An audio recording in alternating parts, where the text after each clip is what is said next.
আমি একজন সামান্য পরোটা বিক্রেতা। প্লেটের 3টে পরোটা, আনলিমিটেড তরকারি, একটা আপেল পেঁয়াজ, একটা কাঁচা লঙ্কা দিয়ে মাত্র 30 টাকা, যাতে হবে না ট্রেনের টিকিট। ট্রেনের আমি ঘুম থেকে করেছি 11:30 থেকে 12টার মধ্যে আমাদের সেট আপটা তৈরি করতে উঠতে হবে। তারপরে আমাদের কাজ চালু হয়ে যায়।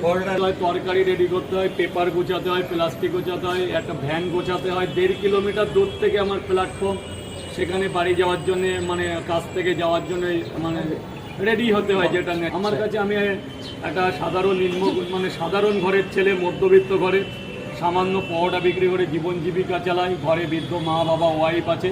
পেটের তাগিদে পড়াশোনার লাইফ ছেড়ে আমি পরোটার কাজে নেমেছিলাম। আমি সেই দিন 14 বছর আগেও ভুলতে চাই না, এখনও ভুলতে চাই না, কিন্তু হেরে গেছি আমি মানুষের কাছে, ভালোবাসার কাছে। এই যে মানুষ আমাকে ভালোবেসেছে, এই কাছে আমি অনেক গর্বিত যে মানুষ আমাকে চাইছে, আমাকে ভালোবেসেছে। আগে যে ভাইরাল কি জিনিস আমি আজও জানি না। কথাটা ছোট ছিল, খবরের কাগজে দেওয়া ছিল এইটুকু পরোটা 3টে 20 টাকা ছিল, কিন্তু মানুষের 100-র মধ্যে 80% কমপ্লেন করছিল যে পেপারে দিও না, প্লেটে দাও। সেটাকে আমি পেপার প্লেট দুটোই করেছি, তলে পেপার উপরে প্লেট, আপনাদের সামনে দেখলাম।